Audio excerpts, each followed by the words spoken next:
If you followed me for any time on Twitter, you know that I am not only a huge baseball fan, but I am a proud Milwaukee Brewers baseball fan who loves it when we beat the Cubs. Now, as such, one of the franchises that I have followed for years, above and beyond my Brewers, is MLB the Show. And this has been a PlayStation exclusive since the day that it came out until 2021. It actually came to the Xbox in 2021. Now in 2022, it returns to the Xbox, which is what is playing behind me. But in addition, it also makes its debut on the Nintendo Switch. Hey everybody, Gary here with Rock Solid Productions. Thanks for stopping by and helping us root for the Brewers. Now, as a fan of this franchise, I have enjoyed the different sorts of approach that it has had over the years. I've owned copies of MLB The Show dating back to the PlayStation 2 and the PSP. So seeing it finally come to the Nintendo Switch is really a fun, unique, and exciting prospect for me. Well, nervous experience and expectations for me. See, here's the thing. The Nintendo Switch is not as powerful as the Xbox One S or Series S, or 1X, or Series X, or the PS4 or PS5. It just isn't. And we've seen in the past, games such as this, well, WWE 2K18, anybody? What we're going to do in this episode here is we're going to take it and we're going to actually compare it to the visual stylings of the Xbox One S. We're not even going to compare it to the PS5 version because, quite frankly, I don't own it yet, and I do have it available on Gamepass, which is actually a pretty neat thing that this is available on Gamepass for no additional charge. Now, I did purchase this separately after playing the Gamepass version because I actually really liked it, even though I did play the demo of this on the Switch and I was really concerned. So let's go ahead. First and foremost, I want to know down in the comments section, who's your team of choice if you are a baseball fan? And are you a fan of MLB The Show? So what we're going to do in this episode, we're going to kind of go and compare it side by side, the Switch version and the Xbox version, and we're going to kind of point out some highlights and some lowlights. Let's play ball. Alright, so as you can see here, we do have MLB The Show 22 loaded up and ready to rock and roll here. Now, the intro screens, splash screens, and everything, they pretty much all look the same across platform. There's no major changes there. Now, this is our home screen as you see it when you first log in and everything. We're going to go to franchise, and one of the cool things about this year's version is the fact that you can actually have save states between each device, so across Xbox, PlayStation, and the Switch here. So we're going to go ahead and we are going to download our franchise from the cloud that we had been playing earlier. So within franchise, you can start new, you can load your franchise, or you can download from the cloud. We're going to download from the cloud. So here you can see our last franchise save was on April the 16th. It was from a Brewers game played on April the 6th in universe, as it were. Now it is downloading that file so we can go ahead and play it locally. And now we're ready to go. And this screen here shows us one of the first differences on the Switch version versus other versions out there. Look at Logan Webb and look at Corbin Burns. Look at those character models. They're hideous. They just are. So from within here, we're going to play next game. And you have options in here where you can play full game, retro mode, manage full game, player lock, or quick manage. We're going to play full game. Now, within this screen, you can select which team you want to play as. We could play as the Giants if we wanted to. We could play as the Brewers. As you can see, the Brewers are 5-0. They are first in the NL Central with a .302 batting average and a .180 ERA versus the Giants, who are 3-3. They're first in the National League West with a .232 batting average and a .255 ERA. You can also select and customize the jerseys that each team will play. So I really love the blue hat, but you know what? We're going to go with the 1993 Brewers uniform. You can also select your stadium. We're going to select American Family Field. Now that we've selected American Family Field, we have options to choose from. First of all is the presentation mode, where you can do hybrid. It basically only shows presentations that have the most to offer in terms of dialogue and sound. So it kind of cuts out a little bit of the fluff, but it has some of it in there. You have broadcast, which presents a television style game, which has pretty much all the fluff in it. and then fast play, where it skips pretty much all of the presentations, the batter walk-ups, the time between pitches and whatnot. I like hybrid. You can also select the broadcast type between either a regional theme or the MLB the Show theme. I like the regional theme. Quick counts, that basically means that you can start deep in a pitch count for a particular batter. So your bat, when you come up to play, or come up to the plate, it would be like a 2-1 count or a 3-2 count or something along those lines, just to keep things moving. Since American Family Field is a retractable roof, we are going to set it to close, because in April the ball really flies out of the park when the roof is closed. Looking at our pitching rotation, we're going to start this game with Corbin Burns. He has a 1-0 win-loss record with a 1.29 ERA, overall rated at 94, full energy as you can see here. Now diving into our batting order, we're going to change that up a little bit, because as you can see here, both Willy Adames and Colton Wong a little bit low on energy. I've always noticed in this game that when players are lower on energy, they are more prone to injury. So we're going to actually have Jace Peterson start at shortstop. We'll leave Colton Wong at second to start, but we are going to swap him out later on in this game. We are going to move Andrew McCutchen into right field since he is fresh. Still really weird to think that Kutch is now a Milwaukee Brewer. And then finally, we're going to give Luis Urias a game off, and we are going to move Michael Brousseau over to third. Finally, we're going to change our batting order a little bit to try to make the most to take down the Giants. Now, I do have game footage from another game played, captured both through the Xbox and through the Switch. Let's compare them. So before we dive in to look at the Switch version itself, I did want to compare it to the Xbox One S, simply because I think with Game Pass and the number of systems that are out there, more people will probably be playing it on the One S than possibly anything else. Looking at the graphical treatments, you can see in the player models and everything how much more realistic and crisp the Xbox graphics look compared to the Switch OLEDs. I mean, granted, with the Switch OLED, you don't get a whole lot of graphical improvement over the original, mostly in handheld mode. But looking at Adrian Hauser here, looking at his hair, looking at his facial coloring and everything, lots more authentic on the Xbox One S version versus the Switch, which just looks blah. Brandon Belt up to the plate here. You can see they use pretty much the same motion cap between both systems, but the one on the Switch just does not look as good. One thing I thought was interesting is the scoreboard looks like it's larger on the Switch version than on the Xbox. It also looks a lot more crisp on the Xbox, where they're using J.J. Abrams style lens flare on the Switch version to kind of cover up some graphical not so niceties. But let's move just to the Switch version now. Another game that I had recorded here, this is the Brewers playing against the Arizona Diamondbacks. And one of the things just on this that I have to say is playing the Xbox version and playing the Switch version. The way that I like to play, I use this pitching meter, as you can see here. It's just what I'm very used to. I thought I was more accurate pitching and hitting on the Switch than I was on the Xbox. For me, I thought that there was a lot more lag and delay on...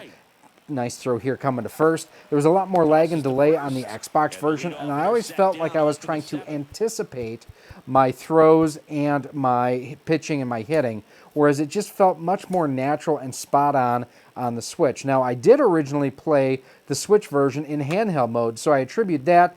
Nice bouncer to the catcher, throwing to first. Got him. Going to the bottom of the seventh now. But I felt, or my concern originally was that the Switch in handheld mode, because I wasn't going through a television, I wasn't going through a dock, I was getting an artificial boost in responsiveness.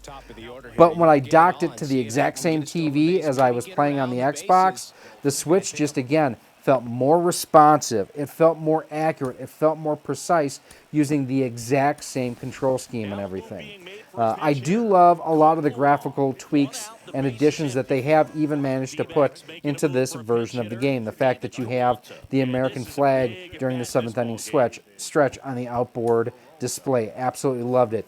Going and doing double switches turned out to be a little bit of a challenge for some reason.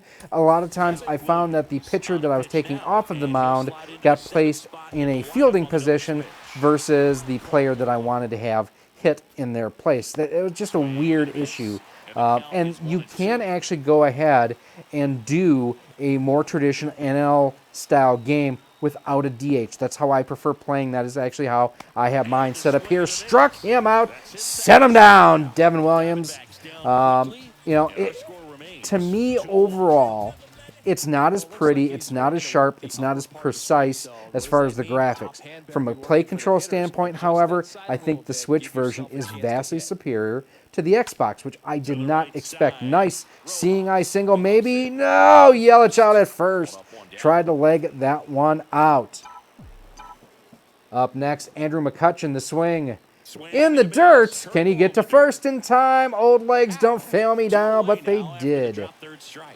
2 down now in the Brewers' half of the 8th. And line out to the outfield. Going to the 9th. It is time to serve up some Haterade with Josh Hader, best reliever in the league. Line drive. McCutchen there for the first out in the 9th. There's McCutchen again. Line drive. Let's see Yelly. No, that's Hunter Renfroe going to go ahead and make that play. I thought Yelich was in the outfield. I must have set him down at this point in the game. 2 out, 1 to go.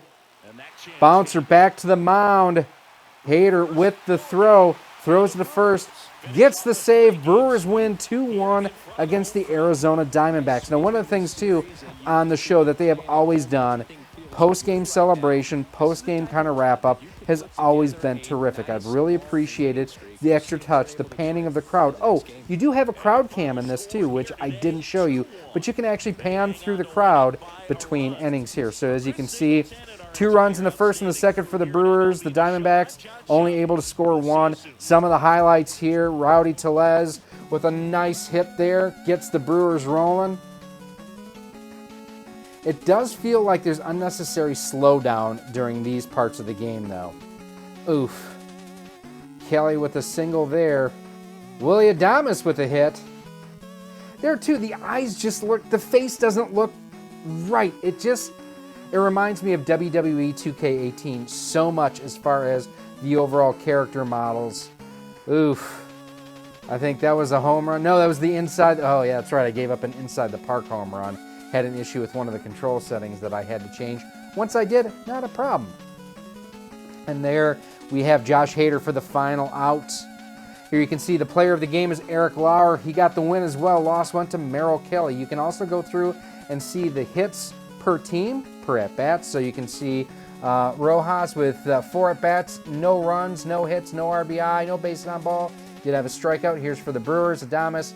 4 at-bats, 1 run, 2 hits, 1 RBI, no strikeouts, no base on balls, so on and so forth. So you can see all the batting totals and everything. For those who love fantasy baseball, you'll love this part of MLB The Show.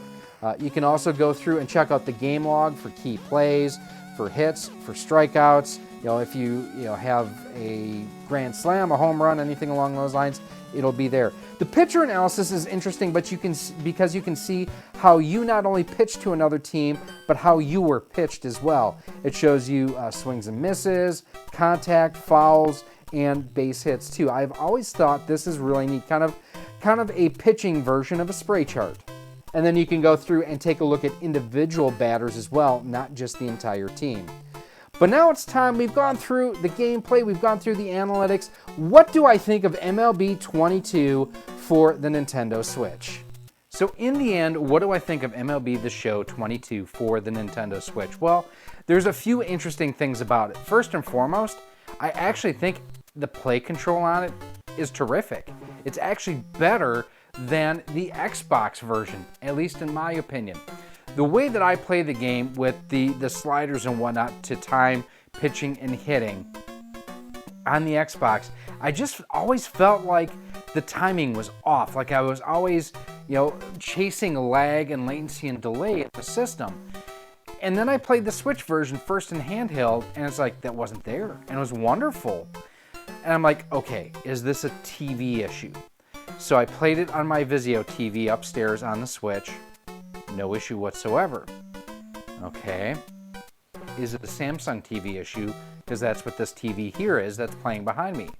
Hooked up my Switch to this, played some MLB The Show.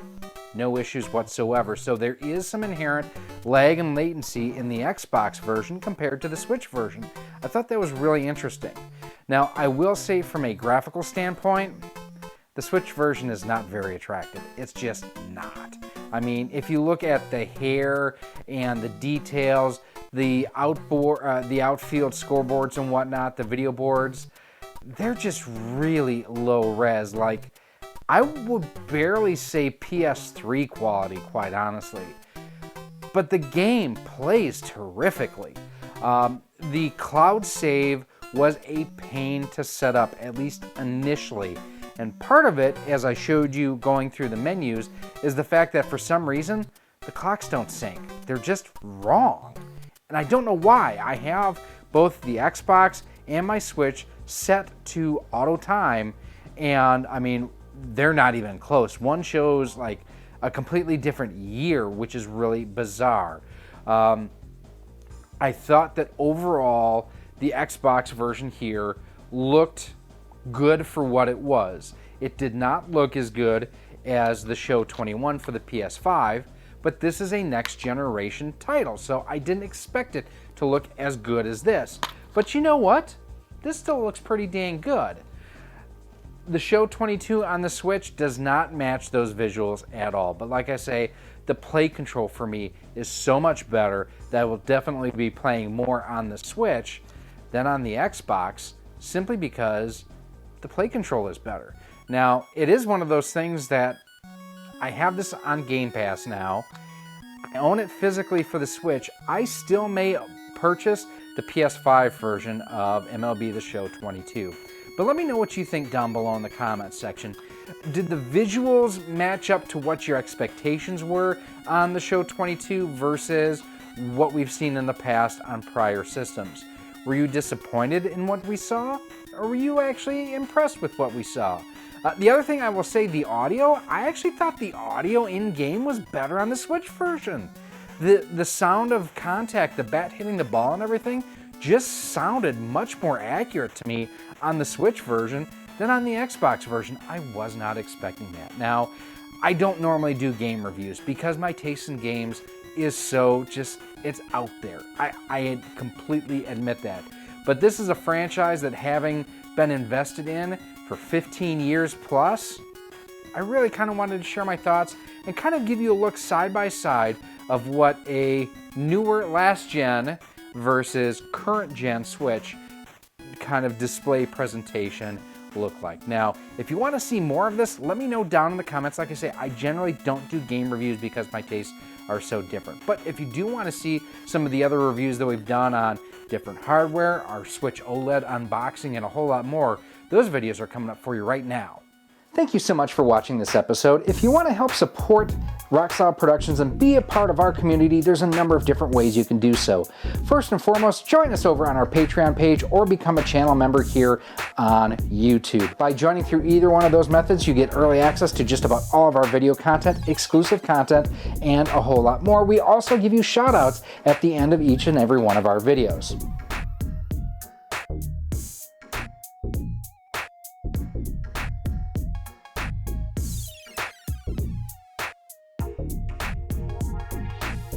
You can also pick up some awesome Rock Solid Productions swag. We've got t-shirts, sweatshirts, hoodies, and more available through our Teespring store on screen right now too. You can also pick up some of our awesome 3D printed cartridge stands, Amiibo holders, Nintendo DS holders, and more by visiting our 3D printer store on screen right now as well.